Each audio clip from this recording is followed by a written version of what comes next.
نحمده ونصلي على رسوله الكريم أما بعد فأعوذ بالله من الشيطان الرجيم بسم الله الرحمن الرحيم رب اشرح لي صدري ويسر لي أمري واحلل عقدة من لساني يفقهوا قولي۔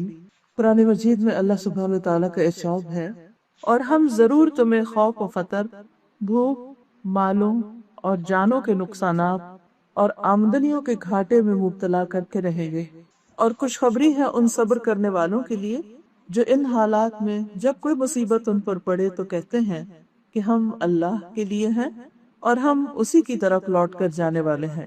یہی لوگ ہیں جن پر ان کے رب کی طرف سے بڑی عنایات ہیں اور اس کی رحمت ان پر ہوگی، اور ایسے ہی لوگ ہدایت پر ہیں۔ اللہ سبحانہ وتعالیٰ نے اس دنیا کو بنایا، ہم میں سے کوئی بھی اس دنیا میں اپنی مرضی سے نہیں آتا اور نہ ہی اپنی مرضی سے واپس جاتا ہے۔ انسان کے علاوہ جتنی بھی باقی مخلوق ہے وہ ساری کی ساری انسان کی خدمت میں لگی ہوئی، خواہ آسمان ہے یا زمین ہے، ستارے میں سیارے ہیں، یہ ساری کی ساری چیزیں کسی نہ کسی طرح انسان کو فائدہ پہنچا رہی۔ لیکن انسان کو اللہ سبحانہ وتعالیٰ نے زمین پر جب بھیجا تو اس کو صاف یہ بتا دیا کہ تبارک الذی بیدہ الملک وہو علی کل شیء قدیر، بابرکت ہے وہ ذات جس کے ہاتھ میں پوری کائنات کی بادشاہت ہے اور وہ ہر چیز پر قدرت رکھتا ہے۔ الذی خلق الموت والحیاۃ لیبلوکم ایکم احسن عملا، جس نے موت اور زندگی کو بنایا کہ تمہارا امتحان لے، تمہیں آزما کر دیکھے کہ تم میں اچھے کام کون کرتا ہے، اچھے عمل کس کے ہیں۔ ایک اور جگہ پر فرمایا وما خلقت الجن والانس الا لیعبدون، کہ میں نے جنوں اور انسانوں کو اپنی عبادت کے لیے پیدا کیا۔ عبادت کیا ہے؟ اپنے خالق کی پہچان، اس کے آگے جھکنا، اس کی اطاعت، اپنی محبت اور اطاعت، وفاداری، ان سب چیزوں کا اظہار اپنے خالق کے ساتھ، جس نے سب سے بڑھ کر ہم پر نوازشیں کی، جس نے ہمیں یہ وجود بخشا جو ہمیں رزق دیتا ہے، جس کی طرف ہمیں لوٹ کر جانا ہے۔ اس رب نے ہم سب کو عقل اور سمجھ، شعور دے کر اس دنیا میں بھیجا، طرح طرح کی نعمتوں سے نوازا، اتنی کہ جن کو انسان گن بھی نہیں سکتا۔ ارشاد باری تعالیٰ ہے وَإِن تَعُدُّوا نِعْمَتَ اللَّهِ لَا تُحْصُوهَا، اگر تم اللہ کی نعمتوں کو گننا چاہو تو گن نہیں سکتے۔ آکسیجن سے لے کر پانی، کھانا پینا، جو بھی ہم استعمال کرتے ہیں دنیا میں، اس زمین پر چلنا پھرنا، اس کا ایک ایک ذرہ، یہ ساری نعمتیں ہیں اللہ کی جو اس نے اپنے بندوں کے لیے بنائی۔ لیکن بندے سے اس نے یہ چاہا کہ بندہ اس دنیا میں اپنا ارادہ اور شعور رکھتے ہوئے بھی، اپنی مرضی رکھتے ہوئے بھی میری اطاعت کرے، میری بندگی کرے، میری مرضی کے مطابق زندگی گزارے، اس دنیا میں رہے، اور جب وہ واپس لوٹے تو پھر میں اس کی مرضی کے مطابق اس کو جزا دوں۔ یہ ہم سب کا امتحان، کوئی چھوٹا ہے یا بڑا، امیر ہے یا غریب، پڑھا لکھا ہے یا ان پڑھ، سب اسی امتحان سے گزر رہے ہیں، اور سب سے یہی دیکھا جا رہا ہے کہ وہ اس دنیا میں رہتے ہوئے کر کیا رہے ہیں۔ ایکم احسن عملا، کہ تم میں سب سے اچھا عمل کس کا ہے۔ گویا یہ ایک کمپٹیشن کی دنیا ہے۔ جب ہم کمپٹیشن کا لفظ بولتے ہیں تو ہم دنیا کا کمپٹیشن صرف لیتے ہیں کہ اس میں دوسروں کے مقابلے میں آگے کون نکلتا ہے، لیکن اصل ہمارا کمپٹیشن اس بات میں ہے کہ اللہ کی نظر میں کون ٹاپ پر ہے، کون سب سے اونچا ہے، کون سب سے بڑا ہے، کون سب سے زیادہ وہ کام کر کے آتا ہے جو اس کو خوش کرے۔ جب کاموں کی باری آتی ہے تو ہم صرف چند مخصوص کاموں کو اپنے ذہن میں رکھتے ہیں، جیسے نماز، روزہ، حج، زکوٰۃ، کہ شاید صرف انہی چیزوں سے اللہ تعالیٰ کو خوش کیا جا سکتا ہے، یا پھر یہی چیزیں اس کی عبادت ہے، اور اس کے علاوہ انسان جو کچھ کرتا ہے وہ عبادت نہیں۔ اسلام میں عبادت کا تصور بہت وسیع ہے۔ اپنی زندگی میں انسان جو بھی کچھ کرتا ہے اگر وہ اللہ کی مرضی کے مطابق کر رہا ہے تو وہ سب کا سب عبادت ہے، وہ چھوٹا کام ہو یا بڑا، حتیٰ کہ اس کی نیت بھی اگر اچھی ہے تو وہ بھی عبادت ہے، اس کا بول اچھا ہے تو وہ بھی عبادت ہے، وہ کسی کی مدد کر رہا ہے تو وہ بھی عبادت ہے، وہ نعمت پر شکر کر رہا ہے تو یہ بھی عبادت ہے، اور اگر تکلیف پر صبر کر رہا ہے تو یہ بھی ایک بہت بڑی عبادت ہے اور باعث اجر بات ہے۔ اس لیے اصل چیز جو ہم سب کو دیکھنے کی ہے وہ ہے کہ ہماری زندگی اپنے رب کی مرضی کے مطابق گزر رہی ہے یا اس کے خلاف گزر رہی ہے۔ دوسری چیز یہ دیکھی جا رہی ہے کہ ہم اگر انسانوں کی کوئی خدمت کرتے ہیں یا مدد کرتے ہیں تو وہ کس لیے کرتے ہیں، ان پر احسان جتانے کے لیے یا اپنے رب کو راضی کرنے کے لیے۔ ہم سے مطلوب یہ ہے کہ ہم کچھ بھی کریں اس کا صلہ بندوں سے نہ چاہے. مثلاً عام طور پر ہم جب کسی کے ساتھ کچھ اچھا کرتے ہیں تو ہم آٹومیٹیکلی انکانشیسلی بعض اوقات یہ ایکسپیکٹ کرنے لگتے ہیں کہ یہ بھی اب ہمارے ساتھ اچھا کرو. ہم نے اس کی مدد کی، یہ ہماری مدد کرے. ہم اس کی رسپیکٹ کرتے ہیں، یہ ہماری. ٹھیک ہے، انڈرسٹوڈ ہے، ہونا ایسے ہی چاہیے کہ انسان ایک دوسرے کے کام آئے. لیکن پھر بھی اللہ سبحانہ تعالیٰ نے انسان سے چاہا یہ ہے کہ وہ اس کا یہ سب کچھ اصل عبادت اس وقت بنے گا جو وہ صرف اور صرف سیلف لیسلی اپنی ذات کو پیچھے کر کے مائنس کر کے میری خاطر یہ سب کام کرے گا، اور میں اس کا بدلہ اس کو ضرور دوں گا. قرآن مجید میں آتا ہے ان اللہ لا یضیع اجر المحسنین، محسنین کا اجر اللہ تعالیٰ کبھی بھی ضائع نہیں کرتا. کوئی چھوٹا اچھا کام کرے یا بڑا کرے، اللہ تعالیٰ سب سے بڑھ کر اس کا قدردان ہے. بندے کبھی قدردانی کرتے ہیں اور کبھی نہیں کرتے. بہرحال ہماری زندگی میں صبح سے لے کر رات تک جتنے بھی کام ہیں، جو بھی ہمارے ایکشنز ہیں، جو بھی ہمارا لین دین، کام کاج، روزی کمانا، اپنے کام کو جانا، اس میں آنےسٹی سے کام کرنا، یہ سب کچھ سراسر عبادت ہے.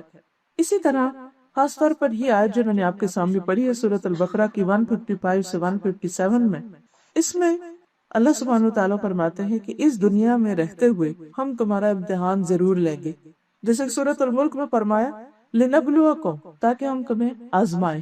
ہر انسان کسی نہ کسی آزمائش میں، ہر انسان کسی نہ کسی امتحان سے گزر رہا ہے. زندگی میں خوشیاں بھی امتحان بن جاتی اور تکلیفیں بھی امتحان ہوتی، لیکن عام طور پر ہم خوشی کو امتحان نہیں سمجھتے، ہم تکلیف کو ہی امتحان سمجھتے ہیں. لہٰذا اللہ سبحانہ وتعالیٰ نے یہاں پر تکلیفوں کا ہی ذکر کیا.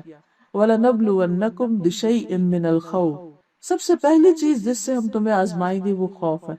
اب دیکھیے کہ خوف ایک ایسی چیز ہے جس سے سب واقف ہیں. چھوٹی سے چھوٹی چیز سے لے کر بڑی سے بڑی چیز بعض اوقات خوف کا ذریعہ بن جاتی. مختلف لوگوں کو مختلف چیزوں کا فوبیا بھی ہوتا ہے. مثال کے طور پر اب دیکھیے کہ لوگ مختلف چیزوں سے ڈرتے ہیں. کوئی اندھیرے سے ڈرتا ہے، کوئی کاکروچ سے ڈرتا ہے، کوئی چھپکلی سے ڈرتا ہے. بعض اوقات حیرت ہوتی ہے نا کہ انسان اتنا بڑا ہے اور چھوٹی سی چیز سے ڈر ہے. ہر ایک ہر چیز سے نہیں ڈرتا، مختلف لوگ مختلف چیزوں سے ڈرتے ہیں.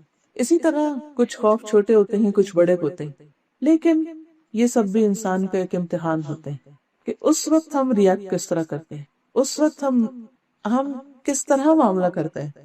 یہ کیوں ہوتا ہے؟ یعنی کہ خوف اگر انسان دیکھے تو مثلا کاکروچ ہے تو اس کی شکل کو دیکھے، بعض لوگ تو دیکھ بھی نہیں سکتے اس کو دیکھے تو وہ بیچارہ خود ڈرا ہوا ہوتا ہے، وہ ہم سے ڈر رہا ہوتا ہے. چوہا ہم سے ڈر رہا ہوتا ہے. کبھی ایسا ہوا ہے کہ چوہا پلٹ کے آپ کی طرف آئے، وہ بھاگ رہا ہوتا ہے. سارے جانور اسی طرح ہی بھاگ جاتے ہیں انسان کو دیکھ کے، لیکن پھر بھی انسان ان سے ڈر رہا ہوتا ہے. تو اس کی بنیادی وجہ کیا؟ اس کی بنیادی وجہ یہ ہے کہ اللہ تعالیٰ انسان کو یہ بتاتا ہے کہ سب کچھ ہوتے ہوئے بھی انسان کمزور ہے. اور بعض اوقات کچھ لوگ ایسے تھے جو ان میں سے کسی بھی چیز سے نہیں ڈرتے، لیکن وہ بلا وجہ مستقبل کے خوف کا شکار رہتے ہیں. عام طور پر لوگ یا ماضی میں رہتے ہیں یا مستقبل میں رہتے ہیں، حال میں نہیں جیتے. حالانکہ جو کچھ ہمارے ہاتھ سے گزر چکا ہے وہ تو ہمارے ہاتھ نہیں آنے والا، اس کو تو کچھ بھی نہیں کر سکتے سوائے اس کے کہ اگر کچھ غلط ہو گیا تو توبہ کر کے، سوری کر کے اس کو مٹا دیں. اللہ کے حق میں کوئی کوتاہی ہو گئی ہے تو اللہ سے معافی مانگ لیں، بندوں سے کوئی زیادتی ہو گئی ہے تو بندوں سے معافی مانگ لیں. اتنا تو ہم کر سکتے ہیں، لیکن اس سے زیادہ ہم ماضی کو تبدیل نہیں کر سکتے. اسی طرح مستقبل کا خوف، مستقبل تو دیکھا ہی نہیں کسی نے. قرآن مجید میں اللہ تعالیٰ فرماتے ہیں وَمَا تَدْرِي نَفْسٌ بِأَيِّ أَرْضٍ تَمُوتُ، کوئی شخص یہ نہیں جانتا کہ زمین پر مرے گا، کوئی شخص یہ نہیں جانتا ماذا تکسب غداً، کل کیا کرے گا، کل کیا ہونے والا ہے، کسی کو نہیں پتا. ابھی آج ہی کو مجھے بتا رہا تھا کہ ایک شخص اپنے گھر سے نکلا گاڑی میں اور راستے میں اس کو نہر نظر آئی تو کہتا ہے بہت گرمی لگی ہے. اس نے کنارے پہ گاڑی روکی، گاڑی میں اور لوگ بھی بیٹھے. کہتے 2 منٹ تم یہاں بیٹھو، میں ذرا ایک تھوڑا سا نہا کے آ رہا. وہ اس میں جاتا ہے اور واپس نہیں آتا. آج تک نہیں ملی اس کی باڈی. وہ پیچھے بیٹھے پریشان ہوتے بھی کیسا انسان ہے، ہمیں گاڑی میں بٹھا کے خود چلا گیا. تو خیر اترتے ہیں تو پتہ چلتا ہے کہ واپس. آپ دیکھیں کہ کس طرح موت اس کو لا کر کہاں کھڑا کر کے اس کو وہاں لے گئی. کسی کو نہیں پتا ہم جا رہے ہیں راستے میں کیا ہوتا ہے، صبح کیا ہوتا ہے، شام کیا ہوتا ہے، کچھ پتا نہیں. اس لیے اس فکر میں رہنے کی بجائے اور اس غم میں رہنے کی بجائے کہ ہمارے ساتھ کیا ہو گیا یا ہمارے ساتھ کیا ہوگا، انسان یہ دیکھے کہ آج اس وقت میرے پاس جو وقت ہے میں اس کو زیادہ سے زیادہ بہتر کس طرح گزار سکتا ہوں. اس کے لیے انسان کو خود اپنے ساتھ کچھ چیزوں کا ڈیسیژن لینا پڑتا ہے. مثلا آپ دیکھیں کہ جب ہم نماز پڑھ رہے ہوتے ہیں تو پڑھنے کے بعد سلام پھیرتے ہیں تو دل بے چین ہوتا ہے کہ پتہ نہیں قبول بھی ہوئی کہ نہیں، اچھا پتہ نہیں کیا پڑھا، 3 رکعتیں پڑھی یا 4 پڑھی۔ اکثر لوگ اس خلل کا شکار رہتے ہیں، پتہ نہیں میں نے 1 سجدہ کیا تھا یا 2 کیے۔ یہ کیوں ہوتا ہے؟ اس لیے کہ ہم حال میں نہیں جی رہے ہوتے، یا ہم ماضی میں جی رہے ہوتے، اس وقت بھی ہم کھڑے ہیں تو ہم کچھ سوچ رہے ہوتے ہیں، اس نے یہ کہا، اس نے یہ کیا، یا سوچ رہے ہوتے ابھی یہ کرنا ہے، ابھی یہ کرنا ہے۔ مائنڈ اتنا ڈیوائیڈڈ ہوتا ہے کہ ہم کسی ایک چیز پہ فوکس ہی نہیں کرتے۔ نتیجہ کیا ہوتا ہے کہ جو کام کر رہے ہوتے ہیں وہ بھی ٹھیک نہیں ہوتا، اور جو چیز ہاتھ میں نہیں ہے اس کے بارے میں ہم کچھ کر بھی نہیں سکتے۔ خدا نخواستہ اگر کسی کو کوئی حادثہ پیش آنے والا ہے تو وہ صرف پریشان ہو کے تو اس کو روک نہیں سکتا، اس کے لیے کچھ اور طریقے ہو سکتے ہیں۔ تو حل کیا ہے؟ اب مثلا نماز کے لیے کیا حل؟ اس کے لیے حل یہ ہے کہ انسان اس وقت یہ سوچے کہ میں کیا کر رہا ہوں، اس وقت میں کیا کر رہا ہوں، میں کہاں بیٹھا ہوں، میں اللہ کے سامنے بیٹھا ہوں، مجھے اس وقت کیا کرنا چاہیے، میری سوچ کیا ہونی چاہیے۔ تو پوری کوشش کر کے انسان اپنی اس وقت کی نماز پر فوکس کرے اور اس کو اتنا خوبصورت پڑھے کہ جب سلام کرے تو واقعی اس کے دل کو قرار آ چکا ہو کہ اس نے کوئی کام کیا، نہ کہ ایسا فیلنگ ہو کہ ایک بوجھ اتار کے ہم بیٹھے۔ یہی حال باقی سارے کاموں کا۔ بس اب کچھ لوگوں کو بک ریڈنگ کا شوق ہوتا ہے، لیکن وہ کیا کرتے ہیں کہ بکس پڑھ رہے ہوتے ہیں مگر ان کو یہ نہیں پتا ہوتا کیا پڑھ رہے ہیں، اس لائنوں کے اوپر سے گزرتے جا رہے ہیں۔ اگر ان سے پوچھے کہ اچھا اس طرف بتاؤ اس پورے پیج میں ہے کیا، تو کہیں گے اچھا میں دوبارہ دیکھنے کے آتا ہوں۔ پھر ہم کہتے نہیں ہماری میموری اچھی نہیں اس لیے ایسا ہوا۔ بات میموری کی نہیں ہے، بات فوکس کی ہے، کیونکہ ہم پڑھ یہاں رہے تھے اور دھیان ہمارا کہیں اور تھا۔ اسی طرح ہم لوگوں کے ساتھ بات چیت کر رہے تھے یا کوئی بھی کام کر رہے ہوتے ہیں تو اس میں بھی ہم ڈیوائیڈڈ ہوتے ہیں، کسی ایک چیز میں پوری طرح انٹرسٹ نہیں لے پاتے۔ یہ بہت سے لوگوں کے ساتھ مسئلہ ہوتا ہے۔ اس کا علاج یہ ہے کہ انسان اپنے آپ کو غیر ضروری فکر سے نکال کر، بیکار کے خوف سے نکال کر، اب اس وقت کو جو اس کو نعمت کا ملا ہے اس کو انجوائے کرے۔ اگر کسی انسان کے ساتھ ہے اس کی کمپنی انجوائے کرے، اس کی اچھی باتوں پر نظر رکھے، اور اگر کچھ پڑھ رہا ہے کسی کتاب کے ساتھ ہے تو اس کو انجوائے کرے، کھانا پکا رہا ہے تو اس کے پکانے کو انجوائے کرے۔ یعنی جو بھی ہم کام کریں اس کے اندر انٹرسٹ لے کر، اس کو انجوائے کر کے، اس کے ساتھ بہتر وقت گزار کے ہم مطمئن ہو سکتے ہیں۔ جہاں تک وسوسوں اور پریشانیوں اور افکار کا تعلق ہے، ان سب کو اللہ کے حوالے کرتا ہے، یہ کہہ کر کہ یارو تو مجھ سے زیادہ بہتر جانتا ہے، نفع اور نقصان صرف تیرے ہاتھ میں ہے، ساری دنیا بھی مل کر اگر مجھ سے کوئی نعمت چھیننا چاہتی تو کوئی چھین نہیں سکتا، اور اگر تو لینا چاہے تو کوئی اس کو روک نہیں سکتا، اور اگر تو دینا چاہے تو کوئی اس میں رکاوٹ بھی نہیں ڈال سکتا۔ جس انسان کا جتنا زیادہ یہ ایمان مضبوط ہوتا ہے، جتنا زیادہ اس میں اسٹرانگ ہوتا ہے، اتنا زیادہ وہ بہتر زندگی گزارتا ہے، اطمینان والی، آرام سے سوتا ہے، آرام سے اٹھتا ہے، اس کو کسی قسم کا خوف نہیں ہوتا۔ خوف آئے گا لیکن اس کو خوف مینجمنٹ آتی ہے کہ مجھے اس کے ساتھ ڈیل کس طرح کرنا۔ حدیث میں آتا ہے عجب لامر المؤمن، مومن کا معاملہ بہت تعجب والا ہے، بہت حیران کن کر۔ ان امرہ کلہ خیر، اس کا معاملہ سارے کا سارا بھلائی پر مبنی ہے، اس کے ہر کام میں اچھائی ہے، وہ ہر چیز کو بہت اچھی طرح ڈیل کرتا ہے۔ ولیس ذاک لأحد الا لمؤمن، اور یہ خوبی کسی کو نصیب ہی نہیں سوائے مومن کے، کہ جس کے اندر ایمان ہے، جس کے اندر توکل ہے۔ وہ کیسے کہ ان اصابتہ سراء شکر، جب اس کو کوئی خیر پہنچتی ہے، اچھی خبر ملتی ہے اس کو تو شکر گزار ہوتا ہے۔ فکان خیرا لہ، تو یہ شکر گزاری اس کے حق میں اچھی بن جاتی، خیر ہوتی۔ وان اصابتہ ضراء، اور اگر کوئی تکلیف اس کو پہنچتی ہے، صبر، تو وہ صبر کرتا ہے۔ فکان خیرا لہ، تو وہ اس کے حق میں بہت اچھی ثابت ہوتی۔ اور یہ چیز مومن کی سوا کسی کو نصیب نہیں۔ اب آپ دیکھیے کہ ہم ہر وقت 2 چیزوں میں سے ایک میں ہوتے ہیں، یا ہمارا حال اچھا ہوتا ہے، ہمارے دل کا حال اچھا ہوتا ہے، ہم انجوائے کر رہے ہوتے ہیں کسی کمپنی کو، کسی کام کو، تو اس وقت کیا کرنا چاہیے؟ بار بار شکر ادا کرنا۔ اللہ تعالیٰ شکر ہے تو نے اتنی نعمتیں دی۔ انسان اپنے گھر کو دیکھے، اپنے آس پاس کی چیزوں کو دیکھے، لباس کو دیکھے، اپنی صحت کو دیکھے، شکر ادا کرتا۔ پھر اگر اس کا یہ پریشانی ہے کہ اوہ میرا پلان ٹیسٹ ٹھیک نہیں آیا، تو اس وقت کہیں کہ یا اللہ پھر بھی تیرا شکر ہے، اس میں بھی ضرور کوئی بھلائی ہے۔ کیونکہ حدیث سے پتہ چلتا ہے کہ بعض درجے انسان کے عمل سے بلند نہیں ہوتے، تکلیف پر صبر کرنے سے ہوتے۔ بیماری کے موقع پر صبر کی وجہ سے اس کے جو درجے بلند ہوتے ہیں وہ کسی اور عمل سے نہیں ہوتے۔ مثلاً ہم نیکی کے بہت سے کام میں سے ہر شخص اپنی زندگی میں کرتا رہے گا، کیونکہ ہر انسان کے اندر اللہ نے خیر رکھی ہے، وہ ایک شکل میں یا دوسری میں کرتا ضرور ہے، ہر ایک کے کرنے کا انداز مختلف ہے، اسی لیے تو جنت میں جانے کے دروازے مختلف ہیں۔ کچھ لوگ باب الشکر سے جا رہے ہوں گے، کوئی باب الریان سے جا رہے ہوں گے، کوئی باب الحمد سے جا رہے ہوں گے، کوئی کسی دروازے سے، کوئی کسی سے۔ کیوں؟ اس لیے کہ ان کی زندگی میں وہ نیکی دوسریوں کے مقابلے میں زیادہ ہوگی۔ کچھ ایسے ہوں گے جن کو ہر طرف سے انویٹیشن مل رہا ہوگا۔ اب ایسا کیوں؟ کیونکہ ہر شخص کا مزاج مختلف ہے، کسی کا نماز میں بڑا دل لگتا ہے، کسی کا انسانوں کی خدمت میں بڑا دل لگتا ہے، کسی کا ذکر میں بڑا دل لگتا ہے، کسی کا کچھ اور کرنے میں دل لگتا ہے۔ تو ہر انسان اپنے اپنے طور پر نیکی، بھلائی اور خیر کے طریقے اختیار کرتا ہے، لیکن اس کے باوجود وہ انف نہیں ہوتی ایک خاص منزل تک پہنچنے کے لیے۔ جیسے مثال کے طور پر کچھ عمارتیں بہت اونچی ہوتی ہیں، ان تک جانے کے لیے سیڑھیاں کافی نہیں ہوتی، اس کے لیے لفٹ چاہیے ہوتی۔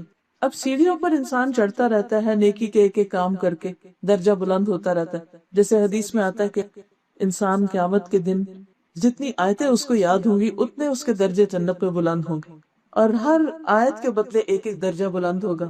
اور اگر کسی کو سارا ہی قرآن یاد ہے تو 6666 آیتیں، اتنے درجے بلند ہو گئے۔ اب کسی شخص کو تو قرآن یاد ہی کوئی نہیں ہے، تو کیا کرے؟ اس کے درجے اس رستے سے نہیں بلند ہو سکتے، کیونکہ وہ ہے ہی نہیں چیز اس کے پاس۔ ہاں، اس کے لیے کوئی اور ذریعہ ہو سکتا ہے اس کے درجوں کی بلندی کا، اور بعض اوقات وہ اس کا تکلیف پر صبر کرنا، کیونکہ تکلیف سے تو کوئی انسان خالی ہے ہی نہیں، کیونکہ اللہ تعالیٰ فرماتے ہیں وَلَنَبْلُوَنَّكُمْ بِشَيْءٍ مِّنَ الْخَوْفِ وَالْجُوعِ، کہیں بھوک ہے، 2 وقت کی روٹی نہیں ہے انسان کے پاس، غربت ہے، اب اس کا امتحان وہاں سے آ گیا، اب اس بھوک میں وہ آزمایا جا رہا ہے۔ شاید ہم اس کا ایکسپیرینس نہ کر سکیں، ہم اس کو اپنے سے ریلیٹ نہ کر سکیں، کیونکہ ہم نے کبھی یہ کیفیت دیکھی نہیں، لیکن وہ دنیا میں ہزاروں، لاکھوں اور کروڑوں لوگ ایسے ہیں کہ جو صبح یا شام اس کیفیت سے گزرتے ہیں کہ واقعی ان کا چولہا نہیں جلتا، ان کے پاس کھانے کو واقعی کچھ نہیں ہوتا، ہے ہی کچھ نہیں۔ دیکھیے آپ، ایک شخص جس کی تنخواہ 10,000 بھی ہے، دودھ، آٹا، چاول، ان سب چیزوں کا ریٹ آپ کو پتہ ہے کیا؟ جس کے 5 بچے ہیں، 10,000 اس کی تنخواہ ہے، وہ کس کس چیز کو پورا کر سکتا ہے؟ یا تو کوئی غلط طریقہ اختیار کرے گا، یا اگر وہ آنےسٹی کے ساتھ صرف اس کے اندر رہنا چاہتا ہے تو لازمی اس کو کہیں نہ کہیں سے کسر لگے گی۔ یہ امتحان ہے، اللہ نے کچھ لوگوں کا رزق زیادہ کر دیا، کچھ کا کم، یہ اللہ کی اپنی تقسیم ہے، دونوں ہی کی آزمائش ہے، لیکن جس کے اوپر بھوک ہے اس کی آزمائش بہت زیادہ ہے، تکلیف دہ آزمائش ہے، اس پر اگر وہ صبر کرتا ہے تو اللہ تعالیٰ اس کے لیے اجر لکھتا ہے۔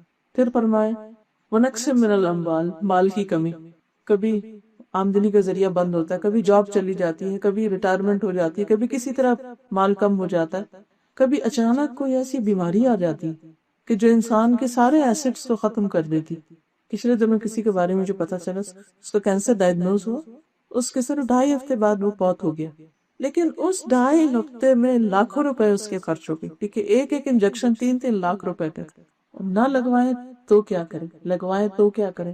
بہت سے ایسے کیسز آپ نے بھی سنے ہوں گے کہ جس میں اچانک بیماری پر اتنا خرچ ہو گیا کہ بندہ صرف خود فوت نہیں ہوا، اپنی پوری زندگی کی کمائی خرچ کر کو فوت ہو گیا، پیچھے بچے ہیں، یتیم، بیوہ عورت ہے ہی نہیں کچھ ان کے پاس، کہاں تھے کہاں آ گئے چند دنوں کے اندر۔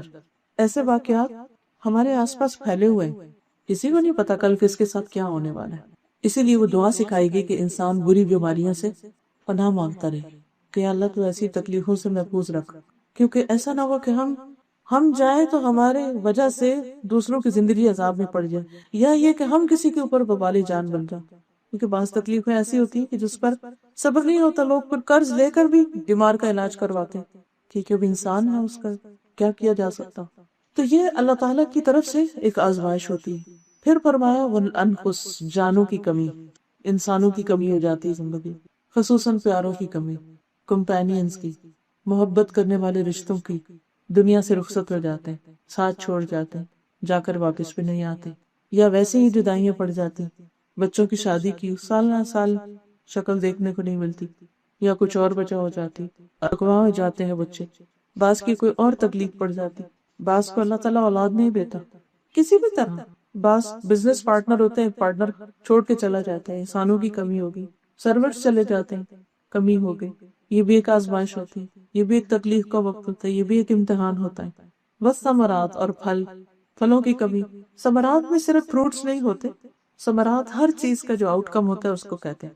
اب مسئلہ آپ دیکھیے پچھلے دنوں جو سیلاب آیا نا، تو سر ہماری ٹیمز کچھ کراچی کی وزٹ کرنے کے لیے گئے، کچھ علاقوں کو انٹیریئر سندھ میں، کچھ سوشل ویلفیئر کا کام، کچھ اور لوگوں کی مدد کرنے کے لیے. آنکھوں دیکھا حال ہے کہ لوگوں کے پاس کئی کئی دن تک راشن نہیں تھا، گھٹنوں گھٹنوں پانی کھڑا، ٹیلوں پہ ذرا اونچی اونچی جگہوں پر اپنی جھونپڑیاں لے کے رہ رہے ہیں. کہیں کوئی اسکول نہیں، کوئی ایجوکیشن نہیں، کوئی کاروبار نہیں، کوئی بزنس نہیں. کپاس کے کھیت کیچڑ تلے دم گئے، سبزیاں تباہ ہو گئی، فصل چلے گئے.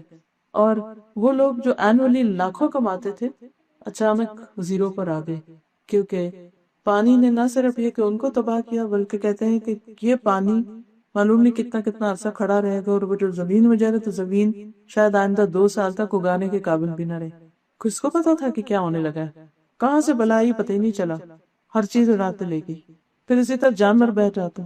تو یہ ساری تکلیفیں دنیا میں ہیں، اور یہ سب انسان کا امتحان ہے. ون وے اور دی ادر انسان کا ٹیسٹ ہوتا ہے.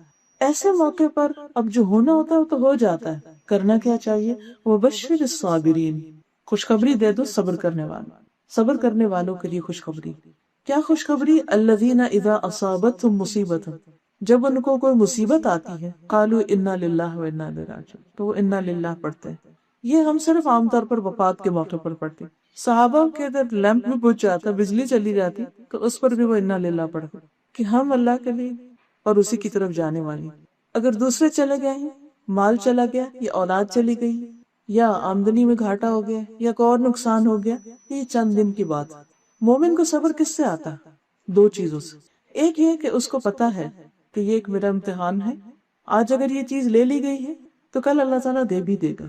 دوسری یہ کہ اس کے لینے پر اجر ہی اللہ کے ہاں اس کا بہت بڑا اجر، کیونکہ قیامت کے دن جب صبر کرنے والے اپنا اجر پائیں گے تو اس وقت جن کو دنیا میں کوئی خاص تکلیف نہیں پہنچی وہ تمنا کریں گے کہ کاش ہمارے ساتھ بھی یہ سارے حادثات ہوتے، ہم بھی صبر کرتے، اور اسی طرح کا ہمیں بھی اجر ملتا ہے ان کو مل رہا ہے، کیونکہ ان کا اجر بے حساب ہے. قرآن مجید میں اللہ تعالیٰ فرماتے ہیں انما یوفی الصابرون اجرہم بغیر حساب، صبر کرنے والوں کو ان کا اجر بے حساب، انلمیٹڈ، کاؤنٹلیس، جس کو وہ گن بھی نہیں سکتے، شمار ہی نہیں کر سکتے، جو کہیں ختم ہونے والے ہی نہیں، اتنا اجر ان کو ملنے والا ہے. لیکن اب اس لیے دنیا میں اس کے لیے سارا کچھ مشکل ہوتا ہے.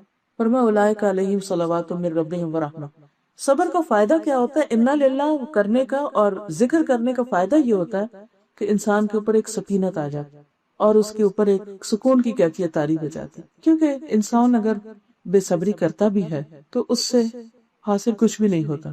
غم جو ہے وہ انسان کی جان، مال، صحت، ہر چیز کا دشمن. لیکن اگر انسان کسی بھی غم یا صدمے یا حادثے پر یہ کہہ کے صبر کرتا ہے کہ یہ میرے رب کے لیے ہے، میرے رب کے اذن سے یہ سب کچھ میرے ساتھ ہوا ہے، جیسے اللہ تعالیٰ حضور صلی اللہ علیہ وسلم کو فرماتے وَلِرَبِّكَ فَاصْبِرْ، اپنے رب کی خاطر صبر کرے. صبر کسی انسان کو شو آف کرنے کے لیے نہیں، اپنے رب کی رضا کے لیے کہ اللہ یہ تیرا فیصلہ تھا، میں نے اسے ایکسپٹ کر لیا. کیونکہ صبر صرف اس وقت آتا ہے جب انسان کے اندر ایکسپٹنس ہوتی، انسان اس فیکٹ کو، اس ریالٹی کو، اس حقیقت کو قبول کر لے کہ یہ ہونا تھا، ایک دن ہونا ہی تھا، اور یہ ہو گیا، اور یہ اللہ کی رضا سے ہی ہوا ہے، اس کی مرضی سے ہوا ہے. جس چیز پر میرا رب راضی ہے اس پر میں بھی راضی، میں کوئی شکوہ نہیں کروں. حدیث میں آتا ہے جو شخص صبر کرے گا، یعنی صبر کی کوشش کرے گا، اللہ اس کو صبر عطا کر دیں گے، اور صبر سے زیادہ بہتر اور بھلائیوں کو سمیٹنے والی بخشش اور کوئی نہیں. یعنی کسی انسان کو جو کچھ بھی ملا ہے اس میں سب سے بہترین چیز اس کو یہی ملی. پھر اسی طرح یہ ہے کہ ایک اور چیز انسان کو جس سے صبر نہیں آتا وہ شکوہ شکایات. انسان کے دل میں بار بار آتا کہ وائی می، میرے ساتھ کیوں ایسا ہو گیا. پھر انسان خود کو کمپیئر کرنے لگتا دوسروں کے ساتھ، اس کے ساتھ تو ایسا نہیں ہوا، فلاں کے ساتھ بھی ایسا نہیں ہوا، فلاں کے میرے ساتھ کیوں ہو گیا، یہ تو بڑی ذاتی ہے، بڑی. پھر اندر سے ابال آنے لگتا ہے، پھر انسان غصہ کرنے لگتا ہے. اب اور دیکھیے کہ قیامت کے دن ہم سب نے اللہ کے حضور کھڑے ہونا ہے. اس وقت اللہ تعالیٰ بندے کو نعمتیں بھی یاد کرائے گا، اور دوسری طرف بندے کو اس کے اعمال بھی دکھائے گا کہ دیکھو میں نے تو تجھے یہ دیا تھا، اور جب ان میں سے میں نے صرف ایک چیز دی تو نے کیا کیا. کیونکہ جنت ایک اعلیٰ ترین بستی، سب سے ٹاپ کلاس جگہ، وہاں کے لیے لوگ چنے جا رہے ہیں. وہاں ہر ایک اپنی جگہ نہیں بنا، وہاں ہر ایک کا گھر نہیں بن سکتا. جیسے آپ کی یہ کالونی ہے نا، تو ہر کوئی یہاں نہیں گھر بنا سکتا، صرف مخصوص لوگوں کے لیے جگہ، وہ جنہوں نے کوئی خاص قسم کی اچیومنٹ کی ہے لائف میں صرف وہ رہ سکتے ہیں، باقی نہیں۔ وہاں بھی کیا ہے، جنت ایسی جگہ ہے کہ جس میں وہ اسپیشل لوگ رکھے جائیں گے جن کی کوئی اچیومنٹس ہیں، اور ان اچیومنٹس میں صرف کچھ کارکردگیاں نہیں، یہ بھی ہے کہ انہوں نے اللہ کی رضا کو کتنا قبول کیا۔ جب اللہ کی طرف سے ان پر کوئی تکلیف آئی یا کوئی مشکل آئی، اس وقت انہوں نے اللہ سے شکوہ نہیں کیا، اللہ کی رضا پہ راضی ہو گئے، اسے ایکسپٹ کر لیا۔ اس بات سے اللہ تعالیٰ جتنا خوش ہوتے ہیں، مثلا ایک حدیث میں آتا ہے کہ اللہ تعالیٰ جب اپنے بندے کی کسی بچے کی جان لے لیتا ہے، یعنی فرشتے جب اس کی جان نکال کے آتے ہیں تو اللہ تعالیٰ ان سے باقاعدہ پوچھتے ہیں کہ تم نے میرے بندے کے بچے کی جان لے لی؟ تو فرشتے کہتے ہیں جی اے ہمارے رب، آپ ہی کے حکم سے ہم نے ایسا کیا۔ پھر اللہ تعالیٰ پوچھتے ہیں، اللہ کو وہ زیادہ جانتے ہیں، اچھا تو میرے بندے نے اس وقت کیا کیا؟ تو وہ بتاتے ہیں کہ تیرے بندے نے اس وقت شکر ادا کیا، الحمدللہ کہا۔ تو اللہ تعالیٰ فرماتے ہیں کہ میرے اس بندے کے لیے جنت میں ایک گھر بنا دو جس کا نام بیت الحمد رکھو، ایسا گھر جسے دیکھے تو ہر کوئی تعریف کرے، تعریف والا گھر۔ تکلیف پر جو اللہ کی تعریف کرتا ہے، اللہ اس کے لیے ایسا انعام رکھتا ہے کہ جس کو جو بھی دیکھے اس کی تعریف کرے۔ ابھی کے بعض اوقات ہم کسی ڈرائیو پر نکلتے نا تو وہ گھروں کو دیکھتے ہیں، اچھا یہ گھر سب سے اچھا ہے، اس کا ڈیزائن اچھا ہے، یہ ایسا یہ ویسا ہے۔ کچھ جگہ ایسی ہوتی ہیں، مثلا آپ یہاں سے لاہور سے ٹریول کر رہے ہیں، راستے میں گزرتے ہیں تو کوئی مخصوص گھر یا جگہ ایسی تھی جن کی آپ ضرور تعریف کریں، یہ دیکھیں وہ جگہ آگئی کتنی خوبصورت ہے۔ تو ایسا صبر کرنے والوں کے لیے جنت میں ایسا مقام ہوگا کہ جسے دیکھ کر، یعنی ایسی اسپیشل جگہ کہ جسے دیکھ کے ہر کوئی تعریف کرے۔ اتنا خوبصورت گھر، لیکن یہ کس کے حصے میں آئے گا؟ وہ جس کا دل خوبصورت تھا، جس کی سوچ خوبصورت تھی، جس کی زبان خوبصورت تھی، کہ جب اس کے منہ سے کچھ نکلتا تو خیر اور بھلائی کا کلمہ ہی نکلتا۔ لیکن یہ صرف اس وقت ہو سکتا ہے جب ہم اپنے اوپر کنٹرول رکھیں، کیونکہ ہم اچھا بولیں یا برا بولیں، جو کچھ ہو چکا وہ تبدیل نہیں ہو سکتا۔ اب چوائس ہمارے پاس ہے کہ ہم کیا کہتے ہیں۔ اچھا کہیں گے تو اللہ کے یہاں اچھا لکھا جائے گا، اور اگر اللہ سے ناراضگی بھی کرتے ہیں اور ہم شکوہ بھی کرتے ہیں اور ہم چیختے چلاتے بھی، رونے میں کوئی ممانعت نہیں، لیکن چیخنا منع ہے، نوحہ منع ہے کہ انسان مردے کے اوپر اتنا زور زور سے بیان کرے کہ جس میں اندر دل میں کچھ بھی نہ ہو، صرف ایک تسنع کے ساتھ۔ ان چیزوں سے منع کیا گیا ہے۔ کیوں؟ اس لیے کہ مومن کا ایک اکرام ہے، مومن کی ایک شخصیت ہے، اس کی پرسنالٹی۔ ہر انسان اپنی شخصیت کے ساتھ پہچانا جاتا ہے، اور انسان کا اخلاق ہے، ہر انسان کی کچھ وائبز بھی ہوتی ہیں، وہ کس چیز سے بنتی جیسا وہ اندر ہوتا ہے۔ اگر ہماری پازیٹیو تھنکنگ ہے، اگر ہم سوچتے اچھی طرح، ہمارا دل خوبصورت ہے، اس میں کسی کے لیے کوئی درج نہیں، کوئی میل نہیں، کسی کے لیے کوئی حسد نہیں، کوئی بغض نہیں، نفرت نہیں، تو یہ ہو نہیں سکتا کہ وہ خوبصورت دل جو ہے وہ انسان کے بیہیویئر میں، اس کے معاملے میں ریفلیکٹ نہ کرے۔ لازمی ہوگا، جیسا شیشہ ہوگا نا، جتنی اس کی پالش اچھی ہوگی اتنی ہی خوبصورت چیز اس میں نظر آئے گی۔ اسی طرح انسان کا معاملہ، حادثے، تکلیفیں، پریشانیاں، یہ سارا جو کچھ زندگی میں ہوتا ہے یہ انسان کو چمکاتے رہتے ہیں اگر وہ اس میں پازیٹیولی ریئیکٹ کرتا ہے، اللہ کے آگے سبمٹ کر لیتا ہے۔ یہ جو سبمیشن ہے کہ یا رب میں نے قبول کر لیا، یہی اطاعت ہے، یہی اسلام ہے، یہی عبادت ہے۔ عبادت صرف نماز روزہ نہیں ہے، عبادت تکلیف میں صبر کرنا بھی ہے۔ پھر اسی طرح جس قوم پر یا جن لوگوں سے اللہ جتنا زیادہ راضی ہوتا ہے، خوش ہوتا ہے، ان کا امتحان اتنا بڑا ہوتا ہے، ان کے اوپر اتنی بڑی آزمائش آتی ہے، اور ان کا درجہ بھی اس کے بعد اتنا ہی بڑا ہوتا ہے۔ دنیاوی اعتبار سے بھی آپ دیکھیں کہ جتنی بڑی ڈگری ہوتی ہے اتنا ہی مشکل اس کا امتحان ہوتا ہے۔ تو اصل چیز ہے کہ کوئی بھی موقع ہو زندگی کسی بھی قسم کا، اپنوں سے معاملہ ہو، بیگانوں سے ہو، غیروں سے ہو، رشتہ داروں سے ہو، انسان اگر تھوڑی دیر کے لیے اپنے اندر ایکسپٹنس کا لیول لے آتا ہے۔ بعض لوگوں کے ساتھ معاملہ بہت مشکل ہوتا ہے، بہت سے لوگ اپنے گھروں میں پریشان رہتے ہیں کسی کی بدمزاجی کی وجہ سے، کسی کی ناسمجھی کی وجہ سے، چاہے وہ سرونٹ ہو یا بچے ہوں یا ہسبینڈ ہو یا رشتہ دار ہوں، کسی کے لیے ساس کا مسئلہ ہے، کسی کے لیے بہو مسئلہ ہے، کسی کے لیے بہن بھائی مسئلہ ہے، کسی کے لیے نیبرز مسئلہ ہے، ہر انسان کو کچھ نہ کچھ پیش آتا رہتا ہے۔ اب یہ سارا کچھ اللہ چاہے تو ایک سیکنڈ میں ٹھیک کر دے، لیکن کیوں اللہ نے یہ ساری چیزیں رکھی؟ کیونکہ یہ ساری چیزیں انسان کو گھڑتی رہتی ہیں، چمکاتی رہتی ہیں ایک ڈائمنڈ کی طرح، پھر اس کے اندر ایسی خوبصورتی اور ایسی چمک آ جاتی ہے کہ جو اس کے بغیر نہیں آتی۔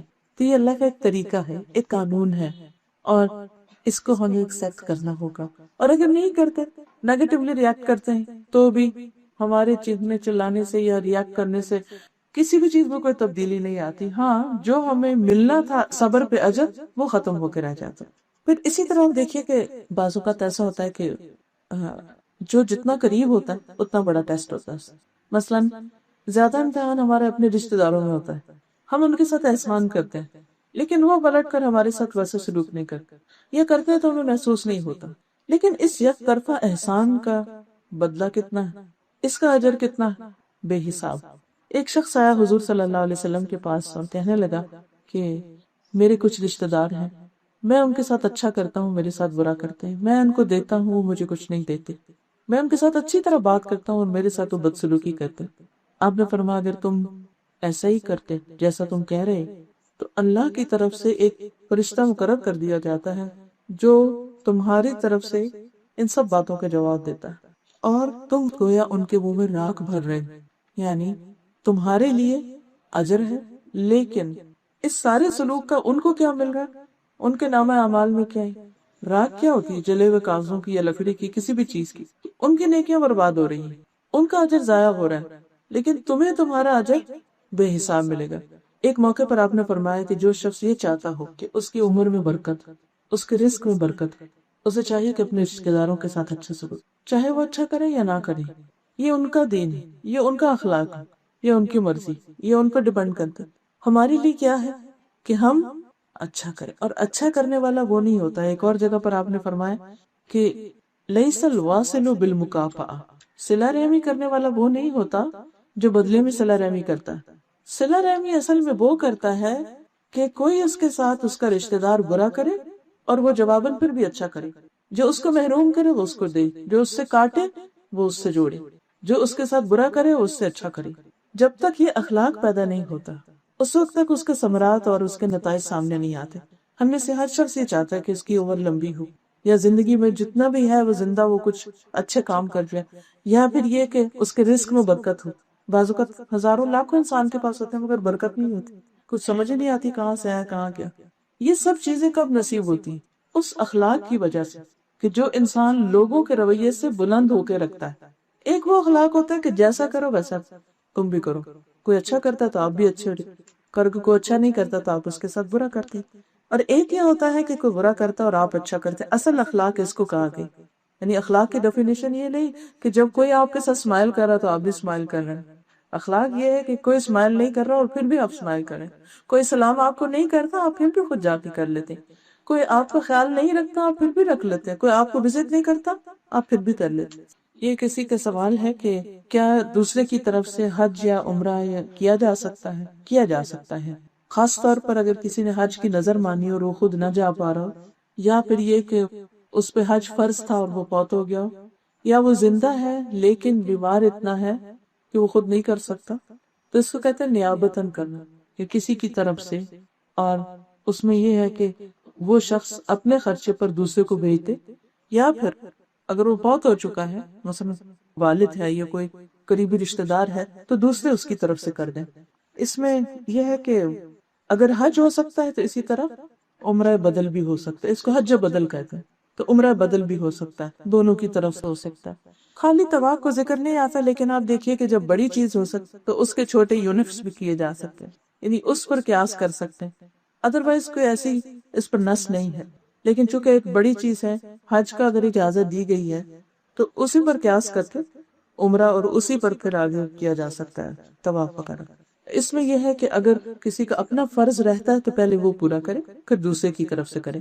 یہاں پر ایک حدیث ہے، حضرت عبداللہ بن عباس سے روایت ہے کہ قبیلہ جوہینہ کی ایک عورت نبی صلی اللہ علیہ وسلم کی خدمت میں حاضر ہوئی، عرض کیا میری ماں نے حج کی نظر مانی کی. بعض اوقات ہوتا ہے نا ہمارا یہ کام میرے تو ہم عمرہ کو جائیں گے، لیکن حج کرنے سے پہلے فوت ہو گئی، موسم نہیں آیا ہوگا، کیا میں اس کی طرف سے حج ادا کر دوں؟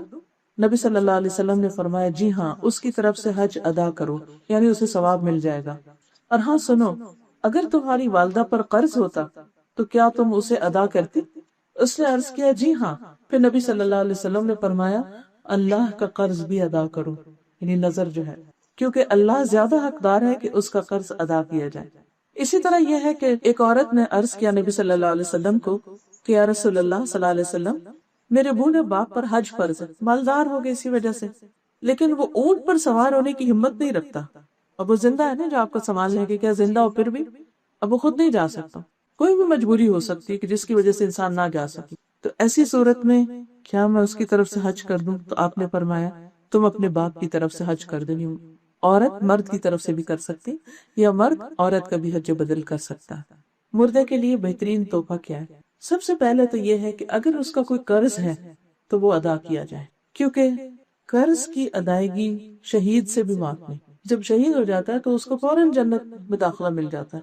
ہاں اگر قرض ہوتا ہے اس کے اوپر تو جب تک وہ ادا نہ ہو تو اس کی روح معلق رہتی ہے، اس لیے اس میں دیر نہیں کرنی چاہیے. پھر اسی طرح اگر میت کے ذمے روزے تھے تو وارثوں کو رکھ لینے چاہیے. اگر ان میں سے کوئی رکھنے کے قابل نہیں تو اس کا فدیہ دے دینا چاہیے، جیسے بیمار کا فدیہ دیتے ہیں، ایک مسکین کا کھانا. اسی طرح قربانی میت کی طرف سے حدیث میں آتا ہے کہ حضرت جابر فرماتے ہیں نبی کریم صلی اللہ علیہ وسلم نے عید کے دن 2 مینڈھے ذبح کیے جو کہ سینگوں والے چتکبرے تھے. جب ان کو لٹایا تو فرمایا انی وجہت وجہی للذی فطر السماوات والارض حنیفا وما انا من المشرکین ان صلاتی ونسکی ومحیای ومماتی للہ رب العالمین آخر تک. پھر فرمایا اے اللہ یہ قربانی جو تیرا ہی عطیہ تھی، تو نے ہی مجھے دیا یہ جانور جسے تیری ہی راہ میں قربان کر رہا ہوں، اسے محمد صلی اللہ علیہ وسلم اور ان کی امت کی طرف سے قبول فرما. دیکھیے کہ نبی صلی اللہ علیہ وسلم کو اپنی امت سے کتنا پیار تھا، لیکن آج ہم امت آپ سے کتنا پیار کرتے ہیں ہمیں سارے کو الگ الگ سوچنا چاہیے. تو آپ نے ایک مینڈھا پوری امت کی طرف سے ذبح کر دی. مثلاً آپ یہ کر سکتے ہیں کہ ایک جانور اپنے جتنے فوت شدہ رشتہ دار ہیں سب کے نام سے کر دیں، سب کو ثواب پہنچ جائے گا انشاءاللہ. اور پھر نبی صلی اللہ علیہ وسلم نے بسم اللہ کہہ کر دونوں مینڈے ذبح فرما دیے. اس میں وہ لوگ بھی شامل تھے جو فوت ہو چکے اور وہ بھی جو آنے والے ہیں. دوسری چیز جو فائدہ دیتی ہے وہ صدقہ خیرات ہے میت کی طرف سے. صدقہ خیرات کی ہم نے بس ایک مشہور قسم بنائی ہوئی ہے کہ آپ کسی یتیم خانے کو کچھ دے دیں یا بس صرف میں روٹی بھجوا دیں یا کچھ. صرف یہی قسم نہیں ہے، ویسے تو کسی بھی طرز جگہ رکھنے، اگر آپ پرندوں کے لیے پانی بھی رکھتے ہیں تو بھی صدقہ ہے، پرندوں کا دانہ ڈالنا وہ بھی صدقہ ہے. لیکن جو صدقہ جاریہ کی قسمیں ان کا بھی اہتمام کرنا چاہیے، اور اس میں اچھی کتابیں چھپوانا، مثلا روڈز بنوانا، اسکول بنوانا، ایسے کام کرنا کہ جس سے زیادہ لوگوں کو میکسیمم فائدہ پہنچے. ہر انسان کو اللہ تعالیٰ نے عقل دی ہے، وہ سوچ سمجھ کر ایسی چیزیں کر سکتے. اسی طرح اگر میت نے کچھ وعدے کیے کہیں کسی کو دینے کا یا کہیں وزٹ کرنے کا یا کسی رشتہ دار کے ساتھ اچھا سلوک کرنے کا، بعض اوقات ایسا ہوتا ہے نا کہ جانے والے یہ کہہ دیتا ہے دیکھو میری فلاں بہن بیوہ ہے، تم اس کا جب تک تم زندہ ہو خیال رکھنا، یا جب تک وہ زندہ ہو خیال رکھنا. اب یہ جو اس کی نصیحت یا وصیت کو پورا کرتے ہیں نا تو وہ اس کا ثواب بھی اس کو پہنچتا ہے، کیونکہ اس نے کہا. مثلا وہ اپنے مال میں سے 1/3 کو کہہ سکتا ہے کہ یہ فلاں کو بانٹ دیا جائے، فلاں کو دے دیا جائے، اس سے فلاں خیر کا کام کر دیا جائے. تو جس کو اپنی زندگی میں کہتا ہے اس کا بھی فائدہ آتا ہے. اور اگر اس نے کچھ نہیں کہا، کہہ ہی نہیں سکا، اچانک ہی اس کے ساتھ کچھ حادثہ ہو گیا، تو اس صورت میں اگر اولاد یا بیوی یا شوہر یا بہن بھائی کوئی بھی اس کی طرف سے کرتے ہیں تو انشاءاللہ اس کو فائدہ پہنچے گا. پھر اسی طرح دعا سب سے بہترین تحفہ ہے، اور نیک اولاد جو اپنے والدین کے لیے دعائیں کریں. عام لوگوں کی بھی دعائیں پہنچتی ہیں مگر اولاد کی سب سے زیادہ. اگر کسی کی باتوں سے بہت تکلیف پہنچی ہو تو کیا اس شخص سے بات کر لینی چاہیے کہ آپ کی بات سے تکلیف ہوئی، کوشش اور صبر کے باوجود وہ باتیں ذہن سے نہیں نکلتی، کیا کرنا چاہیے؟ اللہ تعالیٰ سے استغفار بھی کرتے ہیں، اس سے کر لینی چاہیے. میں ویسے آپ کو بتاؤں اس سے زیادہ بہتر کہ اللہ سے شکوہ کر لینا چاہیے. اللہ تعالیٰ نے فلاں بندے نے میرے ساتھ یہ کیا. جب میرے ساتھ ایسا ہوتا ہے نا تو میں کہتی ہوں اگر کسی سے کی تو غیبت بن جائے گی، اس سے کی تو وہ اور فساد پڑ جائے گا. یا تو ایک اس کو آئندہ کے لیے روکنا، تو پھر اسے اچھے وقت میں سمجھانا چاہیے کہ دیکھیں پلیز آپ ایسے نہیں، یہ بات ایسے کر لیے تھے. جن لوگوں سے روز کا واسطہ ہو، بس ہسبینڈ وائف کے بیچ میں اتنی کمیونیکیشن ہونی چاہیے کہ ایک دوسرے کو جب سننے میں کے موڈ میں ہو اس وقت یہ کہہ سکے کہ دیکھیں اگر آپ یہ بات ایسے نہیں اس طرح کر دیں تو زیادہ بہتر ہوگا، مجھے زیادہ اچھی لگے گی. اپنی اچھی بری بتا دینی چاہیے، اس کی بھی اچھی بری بتانی کہ مجھے آپ کی عادت بہت پسند ہے لیکن اس چیز سے مجھے تکلیف ہوتی ہے. اب آپ نے بیلنس کر دیا نا، پہلے تعریف سے شروع کریں، اس کے بعد آپ ساتھ دوسری چیز بھی بتا دیں تو انشاءاللہ اس سے زیادہ بہتر نتیجہ نکلے گا. میں عام طور پر یہ کرتی ہوں کہ جب مجھے کسی انسان کی طرف سے تکلیف پہنچتی ہے تو میں الگ چلی جاتی اور اللہ سے باتیں کرتی. اس کو مناجات کہتے ہیں. ایک ہوتی ہے دعا مانگنا اور ایک ہوتی ہے مناجات. مناجات ہے اللہ سے سرگوشیاں کرنا. اللہ تعالیٰ دیکھیں، ہم کسی کو بھی تو فون اٹھا کے باتیں کرتے ہیں، آپ سمجھیں کہ دوسری طرف کوئی سن رہا ہے اور وہ سب سے زیادہ سنتا ہے. مطلب کہ اللہ تعالیٰ اس نے میرے ساتھ یہ کیا، اب آپ دیکھیں نا، اس کو یہ تو نہیں کہنا چاہیے تھا، اب میں بہت ہرٹ ہو گئی ہوں، اب ایسا ہے، اب آپ میرے دل کو ٹھیک کر دیں، اب میں نے اس کو معاف کر دیا، آپ مجھے بھی معاف کر دیں وغیرہ وغیرہ، جو دل میں بولے، خوب بولے، چپ کے بولے، اور اللہ معاف کرنے والا ہے اور وہ سننے والا ہے۔ اور آپ یہ نسخہ آزما کر دیکھیں، آپ کا دل ٹھیک ہو جائے گا، کیونکہ یہ نہ ہو آپ بتانے چلیں اور وہ پہلے سے بھی زیادہ کنتر واپس آئے۔ بعض لوگ نبی صلی اللہ علیہ وسلم کی طرف سے قربانی کرتے ہیں، ایسا کرنا درست ہے یا عمرہ کر سکتے ہیں، آپ نے اپنی امت کے لیے کیا تو امت کیوں نہ کریں، آپ بھی کر لیجیے۔ جی، قربانی کے بارے میں ایک چیز یاد رکھیے کہ اس کا کوئی تعلق جاب سے نہیں ہے، اس کا تعلق زکوٰۃ سے نہیں ہے، کسی چیز سے۔ قربانی ایک سالانہ محبت کا توکن ہے جو ہم اللہ تعالیٰ کی نظر رکھتے ہیں، جس سے بندوں کو بہت سے فائدے بھی پہنچتے ہیں۔ اگر اس کے پیچھے ہسٹری پہ جائیں تو حضرت ابراہیم علیہ السلام نے قربانی میں کیا دینا چاہا تھا؟ اپنا بیٹا، اللہ نے کسی اور چیز سے بدل دیے۔ جو کنڈیشن رکھی گئی وہ استطاعت ہے کہ اگر کسی کی حیثیت ہے تو وہ کرے، اور اگر حیثیت ہے اور پھر نہیں کرتا تو آپ نے فرمایا پھر وہ ہمارے مصلی یعنی عیدگاہ میں نہ آئے۔ بعض لوگ کہتے ہیں کہ جی قربانی کی جگہ آپ کسی غریب کو کچھ جہیز دیتے ہیں، کسی کا گھر بنوا دیں، وہ سارا سال ہے کرنے کے لیے، کسی نے کبھی نہیں روکا کہ آپ اچھے کام نہ کریں، لیکن قربانی ایک ریچول ہے اور ریچولز کے اپنے کچھ فائدے ہوتے ہیں۔ آپ کو معلوم ہے کہ کچھ لوگ صرف قربانی ہی کا گوشت کھا سکتے ہیں۔ ہم ہر سال الحمدللہ الہدا کی طرف سے انٹیریئر سندھ میں قربانیاں کرواتے ہیں، اور اپنے اسٹوڈنٹس ہیں جن کے آگے رشتہ دار کے ذریعے ہم سارا خود ارینج کرتے ہیں۔ آپ یقین کریں کہ آس پاس کے گاؤں سے بھی ٹرالیاں پہ بیٹھ کے لوگ آتے ہیں، اور ہر سال اضافہ ہو رہا ہے انہیں، کیونکہ ان کو پتا ہے کہ یہاں یہ لوگ کریں گے، جگہ بھرنی یہ کریں گے۔ اور وہ لوگ ہوتے ہیں جو سال میں بس وہی ایک دفعہ ان کو وہ گوشت کی تھیلی ملتی ہے، nothing else۔ اتنی استطاعت ہی نہیں کہ ایک جانور خرید سکیں یا قربان کر سکیں، اور یہ صرف ہمارے ملک میں نہیں، اور بھی کنٹریز میں ایسا ہے۔ اس لیے قربانی کرنا جو ہے ایک تو وہ صدقہ نکل جاتا ہے، جان کا صدقہ جو ہے وہ ایک بہت اعلیٰ درجے کا صدقہ ہے، ہم ویسے نہیں کرتے تو چلے سال میں اس موقع پر سے۔ دوسرا یہ ہے کہ کھانے پینے کے لیے واقعی مقدار میں گوشت۔ تیسرا یہ ہے کہ ان کو مل جاتا ہے جن کو کبھی نہیں ملا۔ پھر اسی طرح کچھ ان لوگوں کا بزنس بن جاتا ہے کہ جو سارا سال بےچارے جانور پالتے ہیں صرف اس شوق میں کہ ہم کو خرید لے گا، ان کی سال بھر کی کمائی صرف یہی ہوتی ہے۔ اب اگر ہم خریدتے ہی نہیں تو اس انڈسٹری کو یا اس بزنس کو بوم نہیں ملتا، کوئی نہیں خریدے گا، وہ ماندہ ہو جائے گا، کاروبار وہ لے جائیں گے واپس، ادھر ادھر کر دیں گے۔ تو اللہ سبحانہ تعالیٰ نے جب کچھ ریچولز ہم پر لازم کیا تو ضرور کچھ حکمت ہے اس کے پیچھے۔ تو اگر استطاعت ہو، آپ سمجھتے ہیں کہ ہاں میرے پاس ہیں پیسے، اگر میں نے اسے 10,000 کا جانور دے دیا پھر بھی میرے پاس 50,000 بچتے ہیں جس سے میرے فلاں فلاں خرچے پورے ہو جاتے ہیں، آپ ضرور کریں، تقدیم کر لیں، آپ ایک کہیں دے دیں، گھر میں کر لیں۔ کئی دفعہ ایسے بھی ہوتا ہے نا کہ ہمارے رشتہ دار کسی خاص گاؤں میں رہ رہے ہوتے ہیں، برادری کے لوگ ہوتے ہیں، ان لوگوں کی حیثیت نہیں ہوتی، آپ یہ کر سکتے ہیں اسے گھر میں آپ کی 2 قربانیاں، ایک آپ خود کر لیں، ایک اپنے رشتہ داروں کو بھجوا دیں، انہیں کہیں کہ یہ آپ کر لیں۔ اسی طرح قرآن پاک مجھ سے جب کو پوچھتا ہے کہ قرآن پاک کیوں پڑھی، تو میں کہتی ہوں کہ ہمارے ہر سوال کا جواب ہے۔ اللہ تعالیٰ اس کو کہتے ہیں ذالک الکتاب لا ریب فیہ ھدی للمتقین، اور میں آپ کو گارنٹی دیتی ہوں کہ آپ اس کو سمجھ کر پڑھیں، آپ کو ہر الجھن کے جواب ملیں گے، کیونکہ وہ مینز آف کمیونیکیشن ہے بٹوین اس اینڈ اور رب۔ ہم کس طرح اپنے رب سے بات کریں، کہاں سے پتہ چلے کہ وہ کیا کہہ رہا ہے؟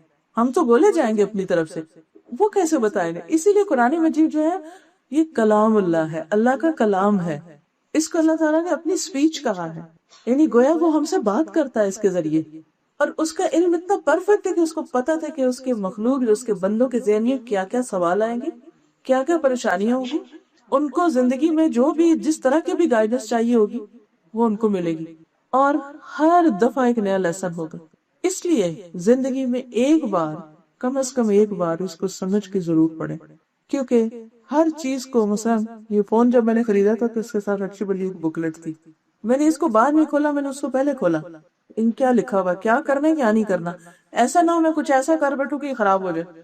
میرے ساتھ تو کم از کم ایسا ہوتا ہے جب بھی کوئی مشینری میں لیتی ہوں تو میں اس کو یوز نہیں کرتی جب تک میں اس کی بکلیٹ نہ پڑھوں۔ میں بھی، آپ لوگ بھی ایسے ہی کرتے ہیں، کیونکہ 1-2 حادثے میرے ساتھ یہ ہوئے کہ جیسے کینیڈا وغیرہ میں جو وولٹیج ہے، بجلی کا وہ فرق ہے، تو وہاں سے میں لائی، یہاں مساجر لائی کہ پتہ نہیں کیا چیز لائی، تو وہ میں نے رکھا، سیٹ کر کے کہ اچھا اس کا وہ لگائیں گے، وہ جو ہوتا ہے کنورٹر، اور اس سے پہلے کہ میں لگاتی بچہ آیا، اس نے جلدی سے اس کے اندر لگایا، وہی جل گئی مشین، ختم پراب۔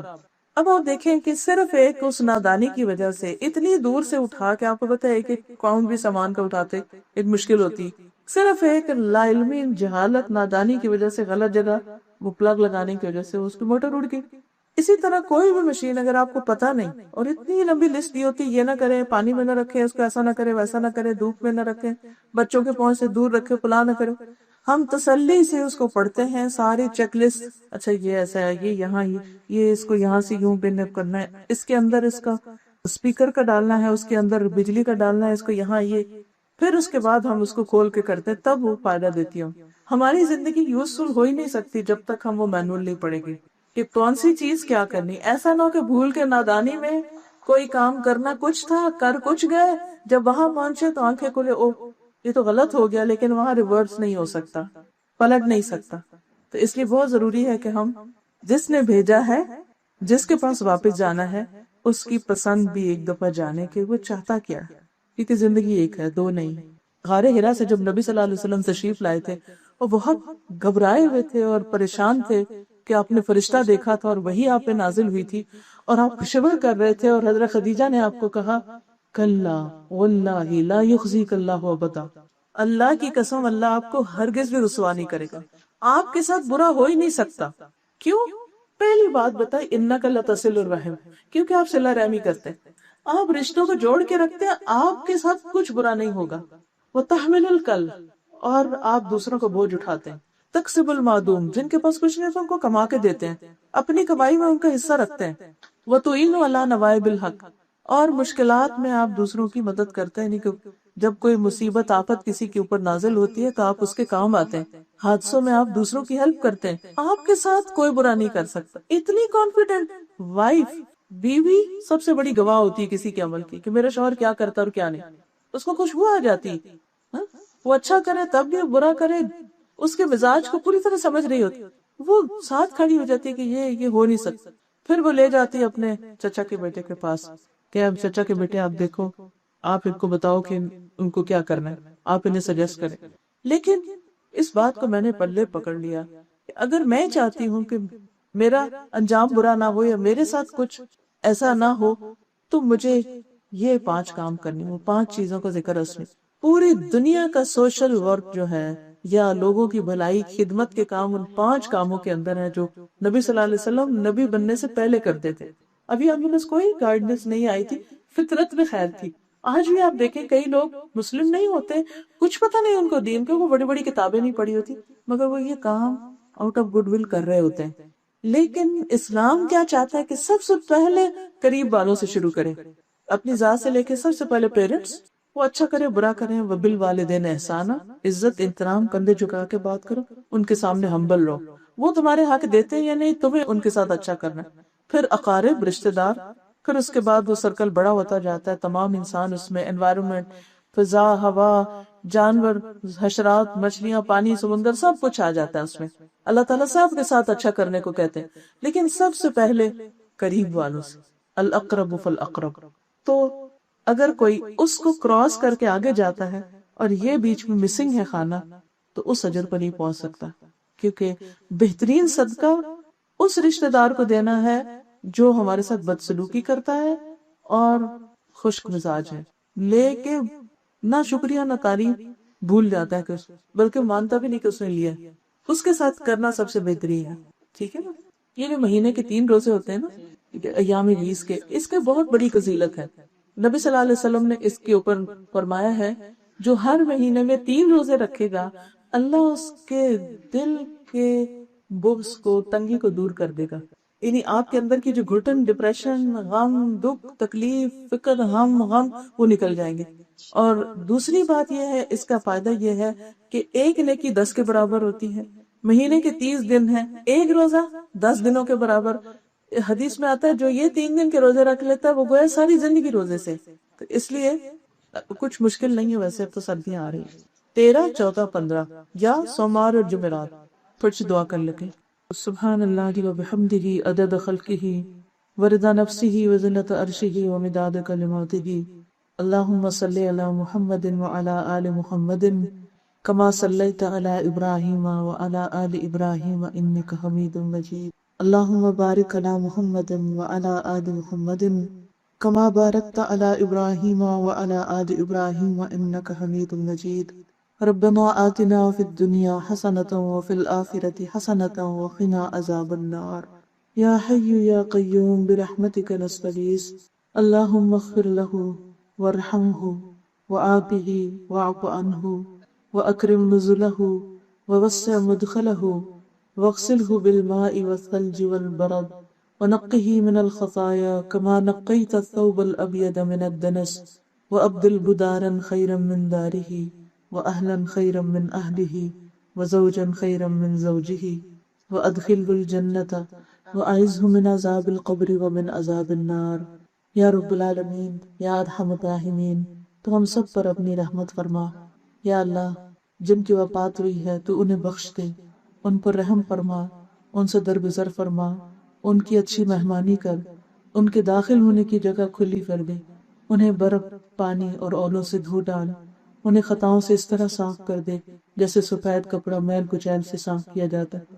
انہیں ان کے گھر سے بہتر گھر اور گھر والوں سے بہتر گھر والے اور ساتھی سے بہتر ساتھی عطا فرما، جنت میں داخل فرما، عذاب قبر اور آگ کے عذاب سے بچا۔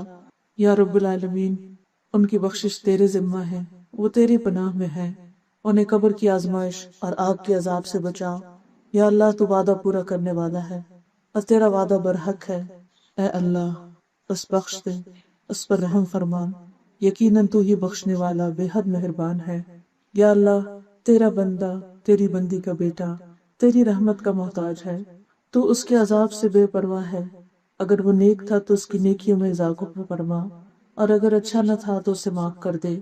اے اللہ، ہماری زندوں اور مردوں کو بخش دے، چھوٹوں اور بڑوں کو، مردوں اور عورتوں کو، حاضر اور غائب کو، سب کو بخش دے۔ اے اللہ، ہم میں سے جسے تو زندہ رکھے تو اسے ایمان کے ساتھ زندہ رکھ، جسے تو موت دے اسلام پر موت دے۔ اے اللہ، ہمیں اس کے اجر سے محروم نہ رکھ اور اس کے بعد ہمیں گمراہ نہ کرنا۔ اے اللہ، ان کو معاف فرما دے، ہدایت یافتہ لوگوں میں ان کا درجہ بلند فرما اور باقی لوگوں میں سے ان کے جانشین مقرر فرما۔ یا رب العالمین، ہمیں اور ان کو بخش دے، ان کی قبر میں کشادگی پیدا فرما، اس میں ان کے لیے روشنی فرما۔ یا حی یا قیوم برحمتک نستغیث، لا الہ الا انت سبحانک انی کنت من الظالمین۔ یا اللہ، جو کچھ ہم نے پڑھا ہے ہمیں عمل کرنے والا بنا اس پر۔ یا اللہ، ہمارے دلوں کو اطمینان اور سکون عطا فرما۔ یا رب العالمین، جانے والی کی اہلیہ کو صبر جمیل عطا فرما، ان کے بچوں کو ان کے لیے بہترین صدقہ جاریہ بنا، ان کے درجات بلند فرما۔ یا رب العالمین، ہم سب کی کوتاہیوں سے بھی درگزر فرما، اس گھر پر اپنی خیر و برکت نازل فرما، اور ہم صرف وہ کریں جو تجھے راضی کر دے، اور ہر اس چیز سے بچیں جو تیری ناراضگی کا سبب ہو۔ یا اللہ، اپنی محبت ہمارے دل میں ہر چیز کی محبت سے زیادہ کر لے۔ یا رب العالمین، ہمیں اپنی زبان کی حفاظت کی توفیق دے، غیبت اور برے القاب اور بری باتوں سے پناہ دے۔ ربنا تقبل منا انک انت السمیع العلیم وتب علینا انک انت التواب الرحیم، وصلی اللہ تعالی علی خیر خلقہ محمد وعلی آلہ واصحابہ واہل بیتہ اجمعین برحمتک یا ارحم الراحمین۔ الہی آمین۔ سبحانک اللہم وبحمدک، نشہد ان لا الہ الا انت، نستغفرک ونتوب الیک۔